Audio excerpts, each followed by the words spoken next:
자, 이럴 게 아니라 그냥 이참에 확실하게 서열을 정해. 그래서 오늘은 영화 프리즌의 등장인물들 중 누가 가장 강할까를 분석해봤습니다. 평가 기준은 단순 싸움 실력뿐만 아니라 작중에서 보여주는 포스, 쉽게 굴복하지 않는 마음가짐 등 종합적인 기준으로 누가 가장 강한가를 선정해봤습니다. 하지만 그래도 개인의 강함에 대한 분석인데 차렷.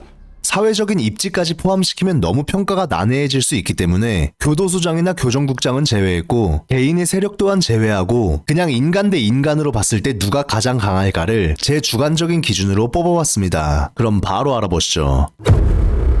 6위 어떤 개새끼가 그따위 소리하고 다녀. 마사장. 사회에 있을 때도 건달 쪽에서 나름대로 입지가 있었고 작중 중반까지만 해도 교도소 내에서 정의코 다음 가는 권력자입니다. 내가 짭새 시절 때 니네 동방파 족치려고 한창 준비했었거든. 송유건도 형사 시절에 알 정도의 건달 간부 출신이고 마사장. 야, 이러고 있으니까 진짜 옛날 생각난다. 조직은 다르지만 또래인 창길이랑도 인사가 되는 걸 보면 지금이라도 한판 뜰까? 나름대로 약하진 않을 것 같지만 실제로 제대로 된 싸움씬은 나온 적이 없습니다. 어디시구나. 교도소 내에서의 넘버 2 자리까진 순전히 건달로서의 입지와 정의코의 라인을 타는 정치질 등으로 올라간 케이스라 1대1 맞짱 실력이 엄청 셀 것 같진 않고 오히려 우유부단한 판단력을 볼 수 있습니다.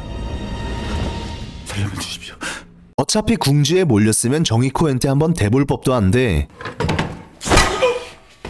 이미 진작에 기가 죽어서 감히 대들 생각조차 못하고 그대로 나가리가 됩니다. 이건 정의코의 공포정치나 가스라이팅이 대단하다고도 볼 수 있지만 건달 동기인 창길은 굴복하지 않고 끝까지 해보려 했던 것을 감안하면 어그레시브 점수가 너무 낮다고 판단돼서 종합적으로 6위에 놨습니다.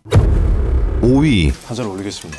용철. 건달은 아닌 것 같은데 나름대로 교도소 내에선 싸움으로 알아주는 것 같습니다. 전투씬을 보면 뭔진 몰라도 무술을 전문적으로 배운 것 같고 만일을 대비해서 용철이까지 총 4명이면 충분할 것 같습니다. 정의코의 작전에서도 혹시 몰라 전투원 역할로 임무가 부여됐었고 감사합니다.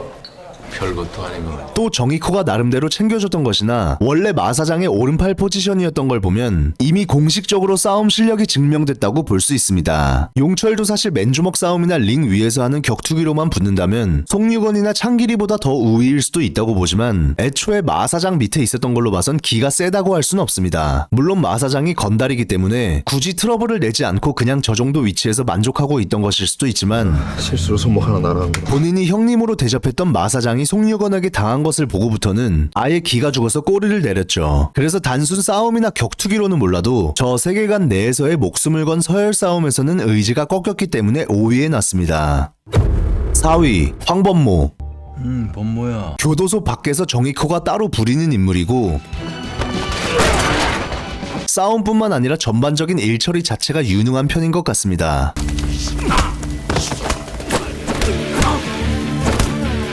싸움도 어느 정도 잘하고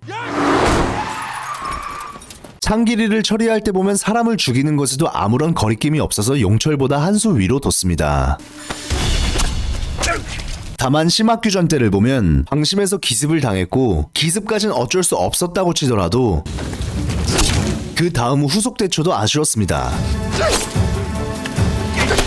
반면 송유건은 심학규를 상대로 여유있게 잡아낸 걸 보면 송유건보다는 한 수 아래인 것 같아서 4위에 놨습니다. 3위 내가 만든 내 세상이야 이 개새끼들아. 정의코. 사실 나이도 있고 해서 1대1 맞다이가 엄청나게 센 것은 아닙니다. 가만히 있어 이 새끼야. 안 죽어. 하지만 순간적으로 분위기를 장악해서 사람들을 굴복시키는 압도적인 포스가 있습니다. 그건 바로 정의코가 뒤가 없기 때문이죠. 내가 직접 들어가야겠습니다. 직접 밝혀내겠습니다.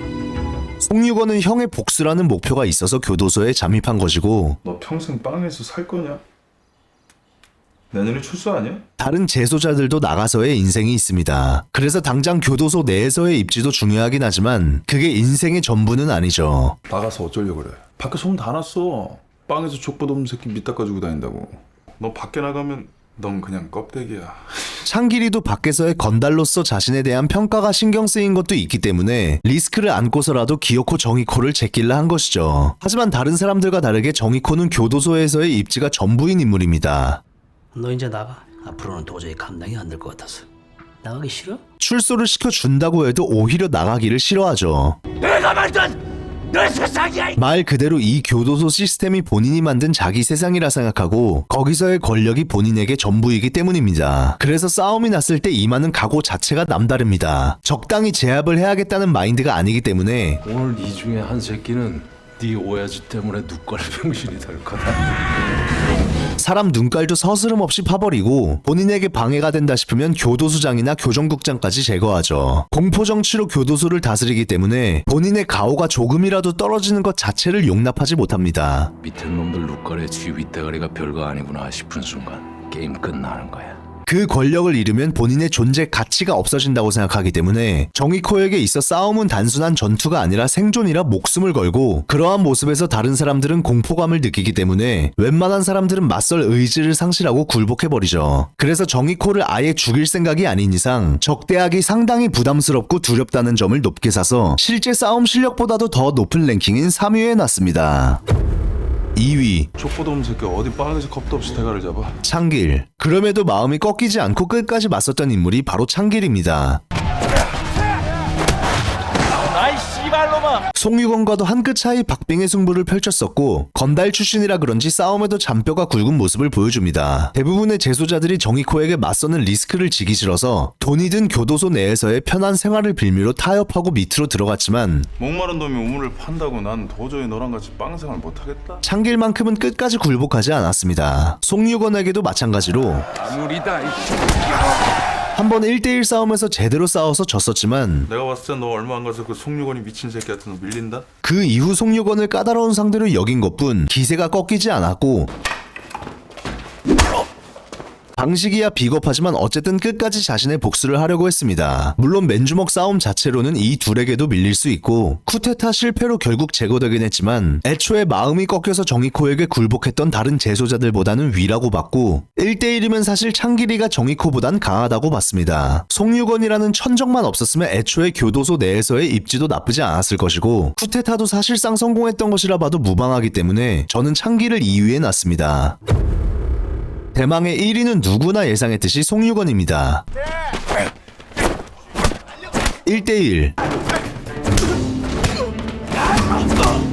4대1 싸움 다 잘하고 경찰 출신으로서의 풍부한 경험과 순간적으로 어떠한 상황에 대응하는 순발력이나 이 새끼 작정하고 튄 건 여기에 답이지 뭐. 계획을 세우는 머리도 상당히 좋습니다. 그리고 무엇보다 형의 복수를 해야 된다는 확실한 목표 때문에 정의코처럼 뒤가 없습니다. 결국 마사장, 용철, 창기를 모두 제압했고 마지막에 정의코까지 이겼기 때문에 송유건을 1위에 놨습니다. 늘 말씀드리지만 제 분석은 그냥 저만의 주관적인 생각이고 여러분의 의견은 어떤지 저도 정말 궁금하기 때문에 꼭 댓글로 남겨주시길 바랍니다. 이상 툰슐랭이었습니다. 감사합니다.